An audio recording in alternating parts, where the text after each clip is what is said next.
Vous écoutez À table avec l'histoire, le podcast qui raconte le monde à travers ce qu'on mange.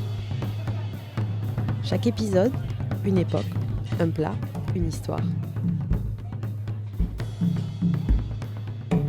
Il y a des gestes si machinaux qu'ils finissent par effacer l'histoire qu'ils transportent. Prenez ce carré de sucre qu'on laisse tomber au fond d'une tasse de café. Observez-le une seconde. Il est blanc, pur. Il se dissout en quelques instants, apportant une douceur immédiate, presque réconfortante. Pour nous, le sucre est une banalité, un ingrédient de fond de placard, une gourmandise d'enfant. Mais si l'on pouvait rembobiner le film de ce petit cube cristallisé, on n'y verrait ni pureté ni douceur. On y verrait de la sueur, de la fumée et du sang. On y verrait l'un des systèmes d'oppression les plus perfectionnés de l'histoire de l'humanité. Pendant 3 siècles, le sucre n'a pas été un aliment, il a été un moteur. Le carburant d'un capitalisme naissant qui a déplacé des millions d'êtres humains à travers l'Atlantique pour transformer des îles paradisiaques en usines à ciel ouvert. On l'appelait l'or blanc. Et comme l'or jaune, il a rendu les empires fous. De la cour de Versailles aux plantations de Saint-Domingue, le sucre a dessiné une géographie de la douleur où le plaisir de l'Europe se payait par le sacrifice systématique de corps noirs. Mais l'histoire du sucre, ce n'est pas seulement celle d'une victime et d'un bourreau. C'est l'histoire d'une transformation radicale. C'est le récit de la manière dont une denrée conçue pour enrichir les maîtres a fini par devenir l'étincelle de la première grande révolte d'esclaves victorieuse de l'histoire. C'est l'histoire de la naissance d'une nation, Haïti, qui a brisé ses chaînes en brûlant les champs de canne, retournant l'outil de sa propre aliénation pour en faire le feu de sa liberté. Aujourd'hui, nous allons soulever le couvercle de la sucrière. Nous allons remonter le temps pour comprendre comment cette petite herbe venue d'Asie a pu mettre le monde à feu et à sang. Nous allons voir que derrière la douceur de nos desserts se cache le souvenir d'une guerre totale pour la dignité. Pour comprendre l'explosion de violence qui va suivre, il faut d'abord s'arrêter sur un choc sensoriel. Imaginez l'Europe du Moyen-Âge. Un monde de saveurs brutes, de seigle, de racines, de viande séchée. La seule douceur connue est celle du miel, sauvage et rare. Le sucre à cette époque n'est pas un aliment, c'est une légende qui arrive d'Orient dans les mains des croisés. En 1099, lors de la prise de Jérusalem, les chevaliers découvrent avec stupeur ces roseaux de miel. Ils rapportent dans leur bagage cette substance qu'ils appellent saccharum. Durant tout le XIIe et le XIIIe siècle, le sucre reste enfermé dans les armoires des apothicaires. On le vend au gramme, au prix de l'or ou de l'arsenic. C'est un médicament de luxe. On le prescrit pour apaiser les fièvres, pour soigner la mélancolie des princes ou pour masquer l'amertume de certaines décoctions de plantes. Offrir un pain de sucre à un souverain, c'est lui offrir un trésor de santé. Mais cette rareté va bientôt se transformer en une soif de possession qui va redessiner la carte du monde. Le véritable basculement historique se joue au XVe siècle. Les puissances maritimes, Portugal en tête, cherchent à contourner les routes de la soie contrôlées par les Ottomans. En 1420, les navigateurs portugais débarquent sur une île déserte et volcanique qu'ils nomment Madère, l'île des bois. C'est ici, sur ce petit bout de terre au large du Maroc, que s'invente le futur du monde. Sous l'impulsion de l'infant Henri le navigateur, on brûle les forêts millénaires pour faire place à la canne à sucre. Madère devient le laboratoire d'un système monstrueux, la plantation. On y comprend 2 choses qui vont sceller le destin de millions d'hommes. La première, c'est que la canne est une plante assoiffée, qui épuise les sols en un temps record. La deuxième, c'est qu'elle exige une main-d'œuvre que l'on peut sacrifier. Dès 1450, Madère devient le premier producteur mondial de sucre, mais à un prix écologique et humain terrifiant. Les esclaves, d'abord des prisonniers de guerre ou des guanches des Canaries, sont rapidement remplacés par les premiers captifs achetés sur les côtes africaines. Le modèle est prêt, il ne lui manque plus qu'un terrain à sa démesure. Lorsque Christophe Colomb traverse l'Atlantique, en 1492, il emporte avec lui des boutures de canne à sucre fournies par sa belle-mère, propriétaire de plantations à Madère. Il les plante à Hispaniola dès son second voyage en 1493. La terre est fertile, le soleil brûle, l'espace est infini. Le sucre a trouvé son empire. Pendant que les premières sucreries s'élèvent dans les Caraïbes, l'Europe de la Renaissance sombre dans une forme de folie sucrière. Ce qui était un remède devient le symbole ultime de la domination sociale. En 1600, lors du banquet de mariage de Marie de Médicis et de Henri IV, le sucre est le clou du spectacle. On ne se contente plus de sucrer les plats, on expose des sculptures grandeur nature entièrement faites de pâte à sucre. Des chevaux, des palais, des bustes de divinités, on appelle ça des subtilités. Ces œuvres d'art éphémères sont destinées à être admirées, puis brisées et dévorées par les convives. C'est le sommet de l'ostentation, manger sa richesse, littéralement, pour montrer que l'on possède les routes du monde. Mais au XVIIe siècle, cette ivresse aristocratique change de nature. Le sucre rencontre 3 nouveaux alliés qui vont transformer une mode passagère en une addiction globale. Le café, le thé et le chocolat. Ces 3 boissons, amères par nature, ne deviennent acceptables pour le palais européen qu'une fois saturés de sucre. En 1680, on compte déjà des centaines de cafés, à Londres et à Paris. Le sucre n'est plus seulement sur la table du roi, il commence à descendre dans la rue, dans les tasses de la bourgeoisie montante. Cette démocratisation de la douceur cache une accélération de la terreur. En France, sous le règne de Louis XIV, le ministre Colbert comprend que le sucre est le nerf de la guerre économique. En 1664, il crée la Compagnie des Indes occidentales. L'objectif est clair, briser le monopole portugais et hollandais. Pour l'État français, le sucre devient une priorité nationale, un flux financier qui doit alimenter les caisses du royaume. Le décor est fixé. D'un côté, une Europe qui s'éveille au plaisir du salon, à la conversation brillante autour d'une tasse fumante et d'une pâtisserie délicate. De l'autre, un système qui s'industrialise, qui réclame toujours plus de terres et toujours plus de bras. La machine est lancée et rien ne semble pouvoir l'arrêter, pas même la morale, pas même la religion. Car pour que le sucre reste blanc et abordable sur les tables de Versailles ou de Nantes, il va falloir transformer des hommes en machines. Mais cette mécanique de la douceur ne peut fonctionner qu'à une condition, que l'on accepte de traiter l'humain comme une simple variable d'ajustement. Pour satisfaire cet appétit européen devenu insatiable, les îles des Antilles vont devenir le théâtre d'une organisation de travail si brutale qu'elle va exiger un cadre légal sans précédent. Pour comprendre comment l'horreur s'installe, il faut d'abord clarifier une transition politique majeure. Christophe Colomb avait nommé cette île Hispaniola en 1492, la plaçant sous la couronne d'Espagne. Mais au XVIIe siècle, les Espagnols délaissent la partie occidentale de l'île, trop occupée par l'or du Mexique et du Pérou. Les aventuriers français, boucaniers et flibustiers, s'y installent progressivement, défiant l'autorité espagnole depuis la petite île de la Tortue. Le grignotage est tel qu'en 1697, par le traité de Ryswick, l'Espagne finit par céder officiellement ce tiers ouest à la France de Louis XIV. Hispaniola se fracture alors en 2. L'Est reste espagnol, Santo Domingo, mais l'Ouest devient Saint-Domingue, la colonie française. Ce n'est plus une terre d'aventure, c'est une terre d'industrie. La France veut du profit. Et pour encadrer une exploitation de masse, elle produit en 1685 l'un des textes les plus sombres de notre histoire, le Code noir. Ce n'est pas un simple recueil de lois, c'est un mode d'emploi d'une déshumanisation planifiée. L'esclave y est défini comme un meuble. On y organise sa vie, certes, mais surtout ses châtiments. L'article 38 du Code noir est d'une précision chirurgicale dans la barbarie. Pour une première tentative de fuite d'1 mois, on coupe les oreilles de l'esclave et on le marque d'une fleur de lys au fer rouge sur l'épaule. À la seconde récidive, on lui coupe le jarret, le tendon d'Achille, pour le mutiler à vie et l'empêcher de courir. À la 3e tentative, c'est la peine de mort. Le sucre a désormais son cadre légal, écrit dans le sang et la chair. Au XVIIIe siècle, Saint-Domingue devient le centre névralgique du monde. En 1780, elle fournit à elle seule la moitié du sucre consommé en Europe. C'est la perle des Antilles, une terre où l'argent coule à flot pour les colons, mais où le sol est saturé de larmes. En 1789, à la veille de la Révolution, l'île compte environ 30 000 blancs pour plus de 450 000 esclaves. Le rapport de force est de 1 pour 15. Pour maintenir cette masse humaine sous contrôle, les colons ne comptent plus sur la loi, mais sur la terreur pure, les exécutions publiques et le fouet.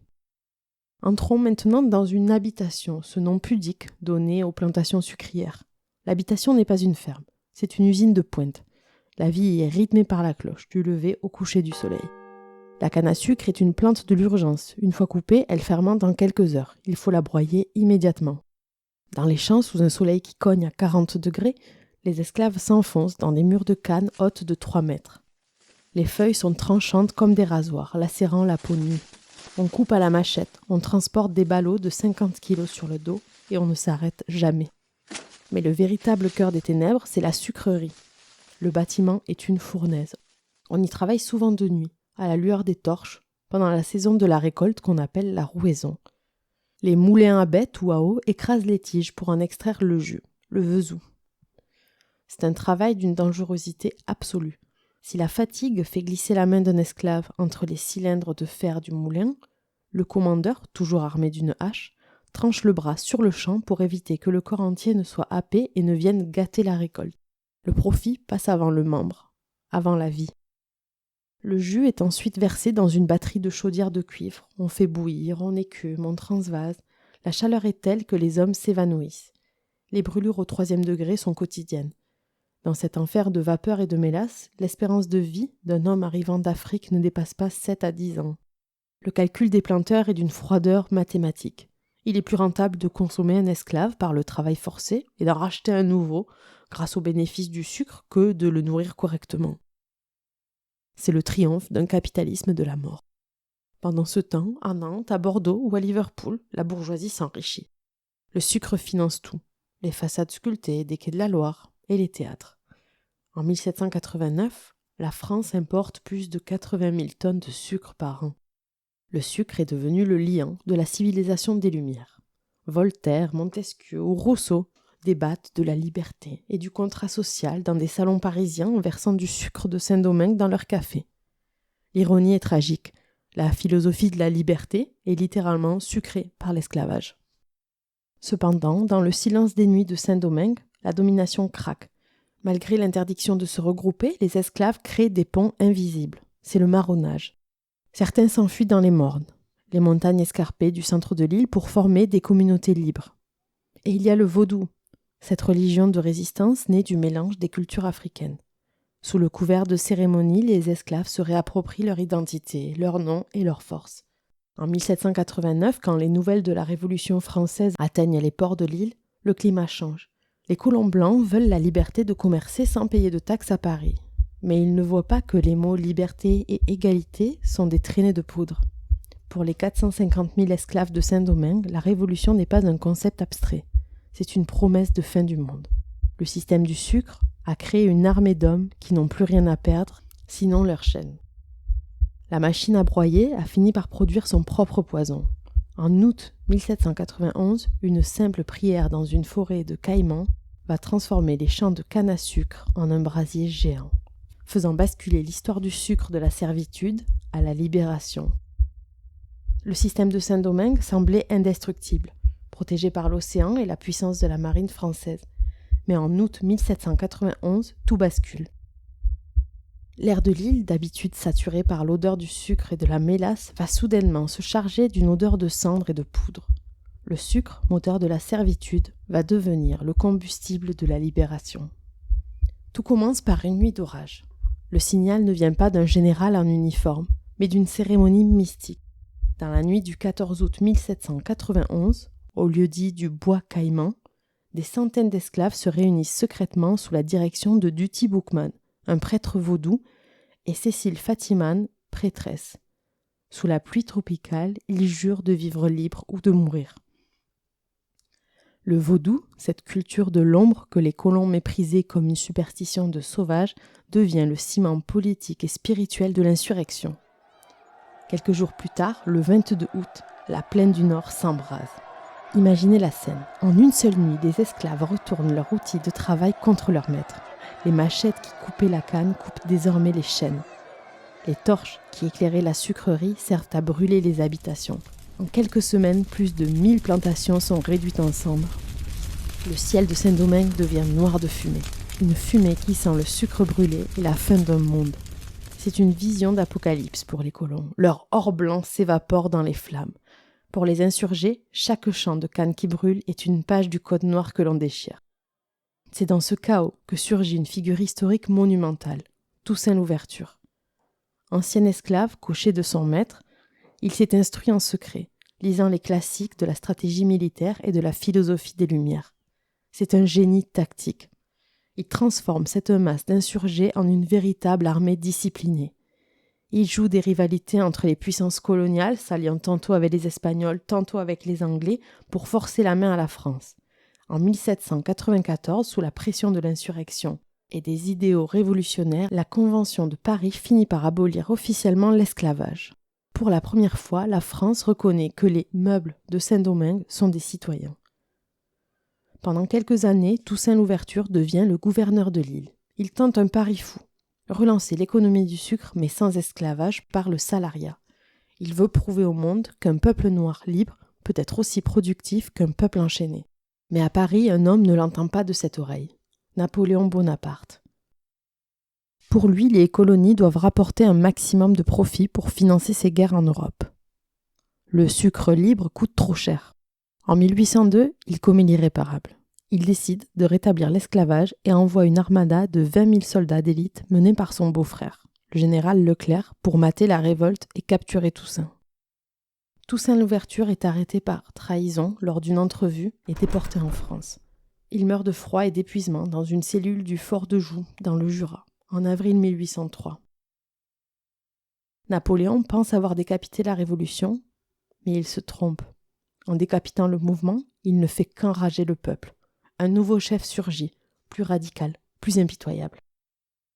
Jean-Jacques Dessalines. La guerre change de nature. Ce n'est plus une lutte pour des droits, c'est une guerre d'extermination pour la survie. Le cri de ralliement devient « coupe-tête, boule-caille ». Coupez les têtes, brûlez les maisons. L'armée de Napoléon, la plus puissante d'Europe, est décimée. Pas seulement par les balles des insurgés, mais aussi par la fièvre jaune qui frappe les troupes européennes. Le 18 novembre 1803, lors de la bataille des Vertières, les troupes françaises sont définitivement vaincues. C'est un séisme mondial. L'invincible armée napoléonienne vient de capituler face à une armée d'anciens esclaves. Le 1er janvier 1804, Dessalines proclame l'indépendance. Le geste est radical. Il déchire le drapeau tricolore français et en retire la bande blanche, symbole de l'oppresseur, et recoue le bleu et le rouge pour créer le drapeau de la nouvelle nation. Mais surtout, il commet l'acte de réappropriation ultime. Il efface le nom colonial de Saint-Domingue. L'île reprend son nom d'origine, celui que lui donnaient les Indiens Taïnos avant l'arrivée des Européens. Haïti. La perle des Antilles est morte. À sa place naît la première république noire au monde. Elle a réussi ce qu'aucune autre nation n'avait osé, abolir l'esclavage par la force des armes. Mais cette victoire aura un prix terrible. Pour prix de sa reconnaissance diplomatique et éviter un blocus total, la France imposera à Haïti, en 1825, une dette de l'indépendance colossale de 150 millions de francs or, l'équivalent de plusieurs milliards aujourd'hui.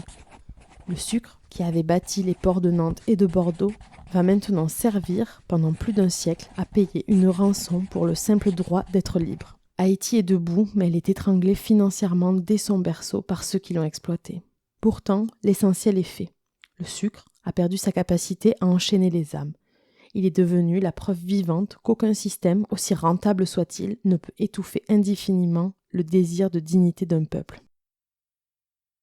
Le sucre a quitté les champs de bataille pour réintégrer nos cuisines, devenant un produit si commun qu'on en oublie l'amertume de son origine.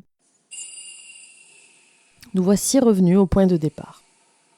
À ce geste banal, un carré de sucre qui se dissout dans une tasse.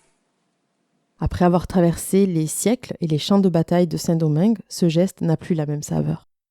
L'histoire de l'or blanc nous rappelle une vérité brutale. Pour que ce sucre soit aujourd'hui un produit de masse à quelques centimes, il a fallu 3 siècles d'une ingénierie de la souffrance sans précédent. Le sucre a été le moteur du capitalisme moderne. Il a enrichi des villes comme Nantes, Bordeaux ou Liverpool, dont les façades de pierre cachent encore les symboles de ce commerce de chair humaine. Mais il a aussi forgé l'identité d'un peuple. Haïti, né dans les flammes de 1804, reste le symbole absolu de la dignité. Pourtant, la cicatrice est béante. la dette de l'indépendance imposée par la France en 1825, une rançon pour le simple droit d'exister, a pillé l'avenir de la première République noire pendant plus d'un siècle. Et c'est ici que le passé nous brûle les doigts. On pourrait croire que tout cela est digéré, mais le déni est toujours là, bien vivant. Récemment, lors d'un vote crucial pour la reconnaissance de l'esclavage comme le grand crime contre l'humanité, une reconnaissance qui impliquerait enfin justice et réparation, la France s'est abstenue. S'abstenir, c'est refuser de nommer le crime. C'est accepter de commémorer avec des fleurs et des discours le 10 mai, mais refuser d'assumer les conséquences juridiques et morales de notre richesse. C'est choisir de protéger l'héritage du profit plutôt que celui de la vérité. Aujourd'hui encore, on préfère le confort du silence au courage de la justice. Pendant ce temps, le sucre a changé de visage. Hier, on mourait de le produire sous le fouet. Aujourd'hui, on meurt d'en trop consommer par l'addiction. Diabète, obésité, il continue de consumer des vies. Devenu le poison invisible d'une industrie qui traite encore ses ouvriers comme des ressources interchangeables. Alors, que retenir ? Que la nourriture n'est jamais neutre. Elle raconte qui domine et qui obéit. La prochaine fois que vous sucrerez votre café, ayez une pensée pour les moulins à broyer de Saint-Domingue. Ayez une pensée pour Toussaint Louverture et pour ces milliers d'anonymes qui ont préféré brûler la plus grande richesse du monde plutôt que de rester des meubles. Le sucre nous rappelle que la douceur a un prix exorbitant. L'histoire, elle, n'est jamais soluble. Elle attend, au fond de nos tasses, que nous ayons enfin le courage de dire la vérité sur ce système, de nommer le crime sans bégayer et d'assumer enfin l'héritage de l'or blanc.